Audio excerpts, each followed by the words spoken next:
Hey guys, different diary this week. I'm in Tuscaloosa, Alabama, first time in the United States.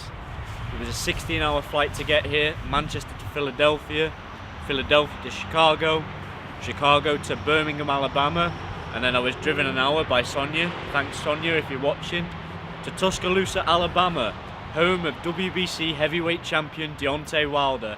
I'll be in camp with his sparring mates this week, and I'll show you around and I'll show you what it's like, how camp is for a heavyweight champ and how he's preparing for his fight on December 1st with Tyson Fury. I was personally invited out by his coach Jay Dees, thanks Jay if you're watching. Met some of the guys last night at the hotel. There's Roberto Alfonso, Mike Coffey, Craig Lewis.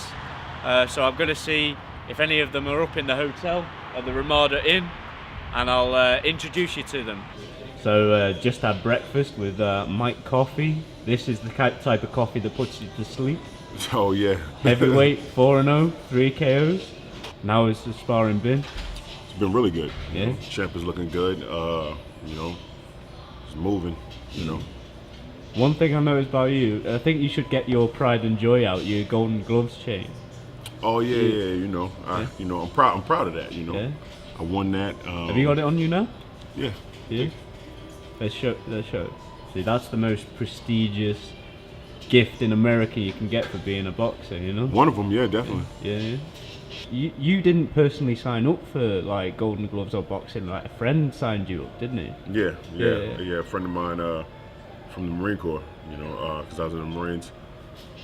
He always kept telling me he wanted me to, you should box, and it was something I always would like just brush off my shoulders. I'd be like, yeah, but I never was like really pursuing it like that. And then one day, he just came into me and him were roommates. He came into my room and was like, I signed you up for the Golden Gloves. So, and I already paid the registration fee. I paid for your book, so you got to do it. So I was like, all right, and here we are. What does that friend say to you now that now you're sparring the heavyweight champion of the world? Like, oh well, definitely. He feels the same way I feel about it. Like, wow, what I'm saying? We came a long way in a short period of time. But, other than that, he's like me. He keep it humble, he doesn't really like, ask for credit or anything like that. He's just like, hey, do your thing. You did how many tours of Afghanistan? I just did the one. Did the one? Mm-hmm. What was it like out there? Without getting into too much crazy detail, I would say hypervigilant. That's the word I would use. Hypervigilant? Yeah, hypervigilant. Why? Hey, like we learned in the Marine Corps, complacency kills. Complacency kills. So you don't want to be complacent. If anything, you would rather be hypervigilant. Make sure that you pay attention to your surroundings, and because the ultimate goal is to make it back to your family, your loved ones. How long were you out there for that tour? I was out there 8 months, I believe. Yeah, 8 months. And how relieved were you when you got back? Oh man, damn near kissed the ground. You know what I'm saying? Like, hey, I made it back in one piece. There were a lot of brave guys who went out there who weren't as fortunate, But,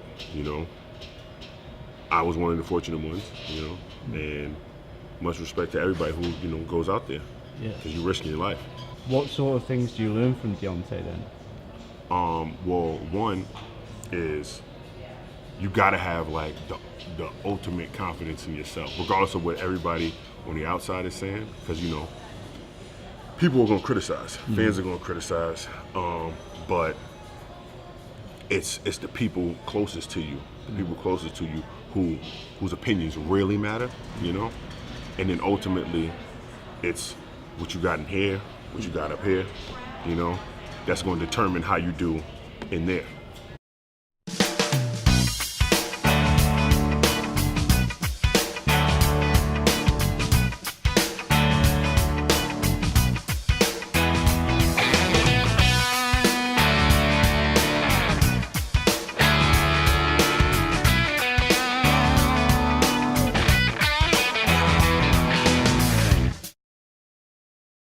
Yeah, that I actually be different, something we hadn't done. Here's a man. What's up, Nate? You doing all right, good. buddy? I'm good, mate. So we're here at the Sky Gym. Jay, the trainer's here, the campmates are here. Now we're just waiting for the champ to show up for sparring and so we can get started. But before he arrives, let's have a look around. As soon as you step in the gym, the walls are surrounded by messages of motivation and fight posters that would be seen as a collector's gold mine. But the most interesting story is the gym's Cuban import Robert, who came to the States by boat in 2012. Here we have Robert Alfonso. Hola, Robert. ¿Cómo estás? Yo estoy bien, ¿cómo usted se encuentra? Sí.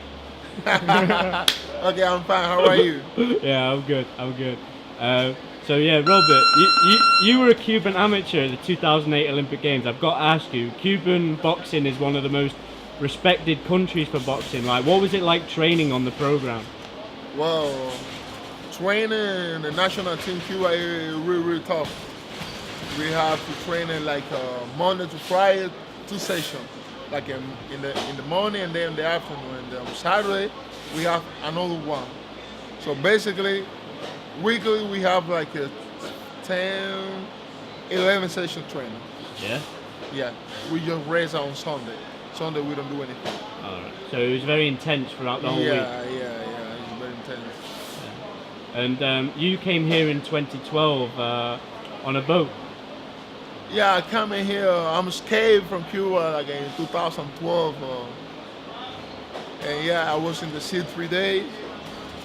And then I come in here to USA. Yeah. How was the journey? Like, it must have been very tough.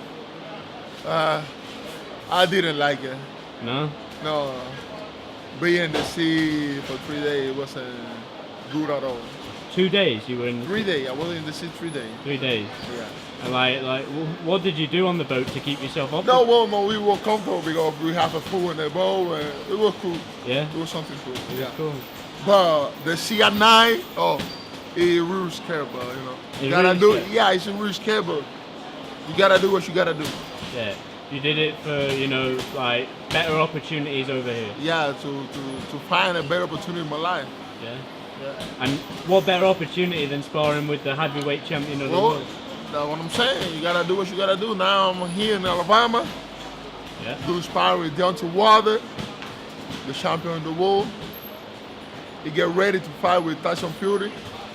So I'm here helping him get ready to this fight. You've been here like 6 years, you know, and you got your green card now. Like, how happy are you for that? Well, I've been here like 6 years, and I just get my green card this year. That was the happy moment in my life when I get my green card because I come back to Cuba to see my family, and that was amazing. Yeah. Yeah. And you've got a daughter. Like, how much motivation does she give you in camp? My daughter? Yeah. Oh, she's my life. Yeah. She's the best thing I have in my life, my daughter. So. Yeah. Do you watch videos of her, like, to keep you motivated? Yeah, watching her, I talk with her, and she's my life, you know. What would you want to do with boxing if you went back there? Like, would you help set up a gym or like help people train? I don't know. Yeah? I don't know. In my career, like a fighter, I just want to make a story, you know. Yeah. I want to become the pro heavyweight champion of the world from Cuba. And that's what I want to do. That's what I'm working hard every day. And when I do it, I don't know what will happen next. Yeah. Well, I hope you have good sparring today, buddy. All right, thank you, sir. All right. All right. See you. And now we'll step into the office of the man behind the mask, Deontay Wilder's trainer, JD's. So Jay, thanks for inviting me out here. Absolutely. It's been good so far. How's preparation going, and how's the champ looking? Deontay's looking good. Everything's going according to plan. The goal is to build as you go and then peak on fight night. You actually want it to be where on fight night you're better than you would have been the night before. You're better than you would have been the night after. You're at your peak. And it's not always easy to do that. But with Deontay, I know him, he knows me so well that together we'll get there. When did you first meet Deontay? On his first day in the gym. It was going to be, that would have been late 2005 that I first met Deontay, and he just walked in the gym as a kid that wanted to learn to box. He was very tall, skinny, 190 or so pounds. I don't know how that translates for the British system of what the stones and all that, but he would have been 91 or less kilograms.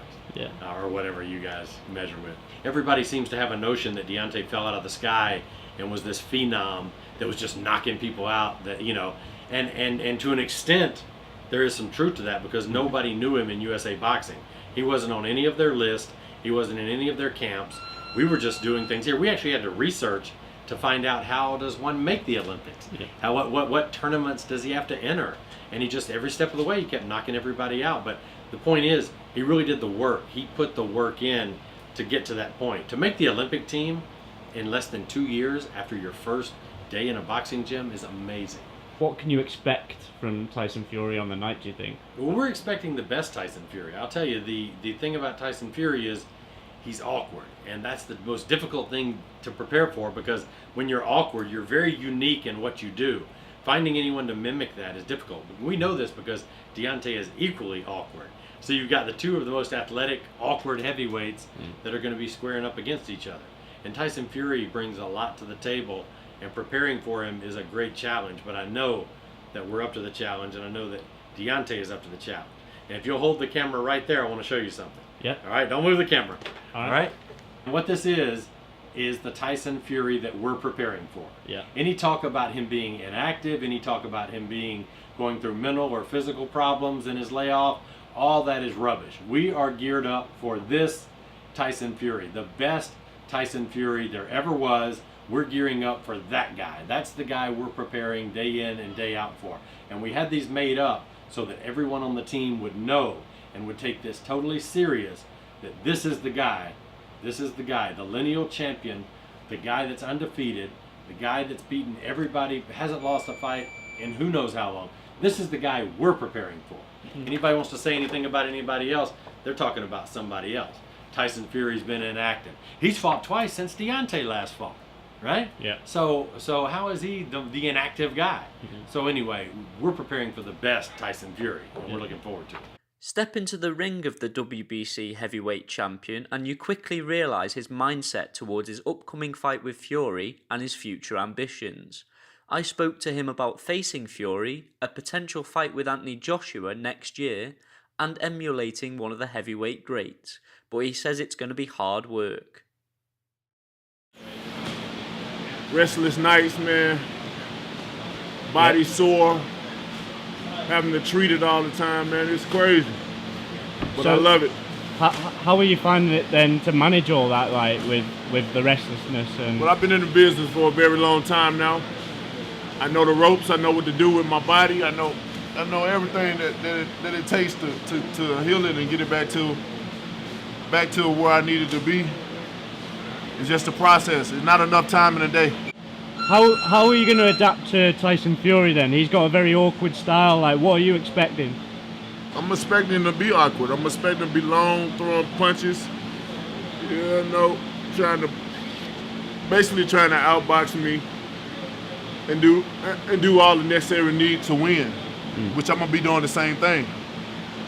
So in boxing, may the best style win. Is it a welcome change for you that you have somebody to talk up the fight as well as yourself? Oh, most definitely. It's refreshing to me. I can sit back and relax this time. Out of 40 fights, I've had to promote it myself. And just imagine having to promote your fights, then you fighting against other sports as well too. It's a lot. Honestly, then, why? Because you've got a good personality and you're champion as well. Why do you think Anthony Joshua's got more commercial value and he's got bigger brands attached to his name? He's only bigger in the UK. That's it. Not here. In America, where he big over there. That's it. And then so it's good that the UK support him. It's important. Do so. I'm happy for him. But over here, his name is not as big like it is in the UK.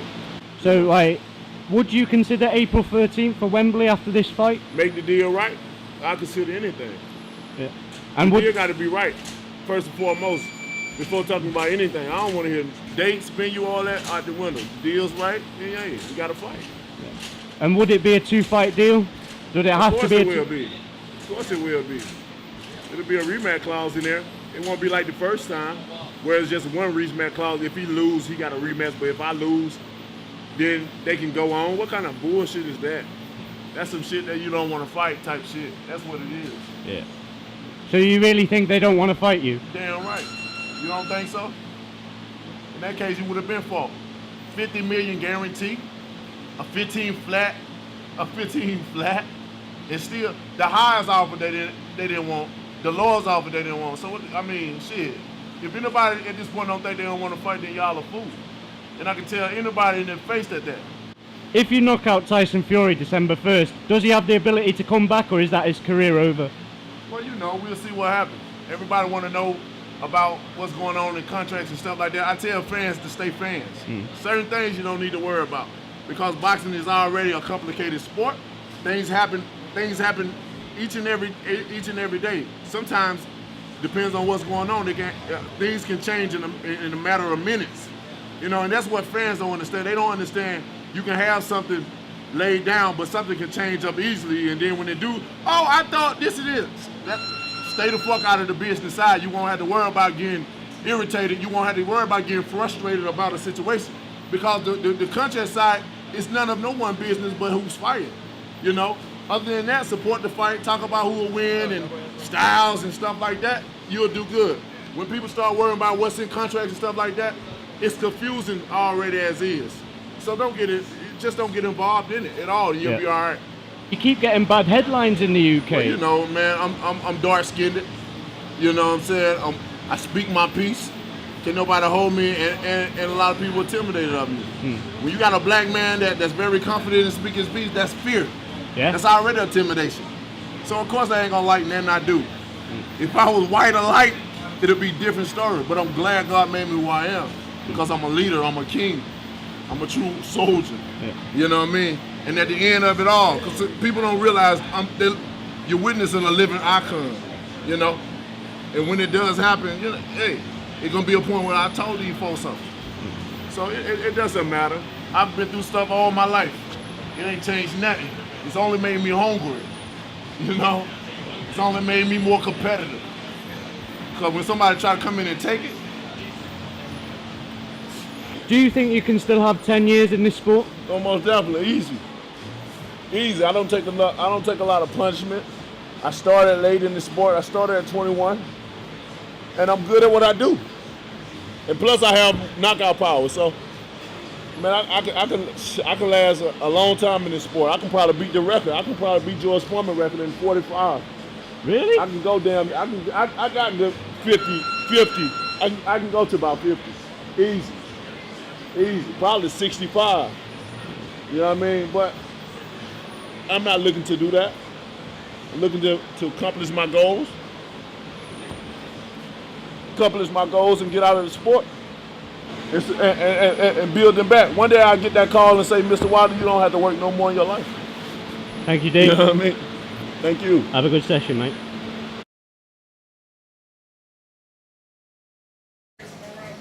So that was a productive day of sparring. Deontay did a good few rounds with these guys behind me, and hopefully it's a good end to camp, and there's more to see of Alabama.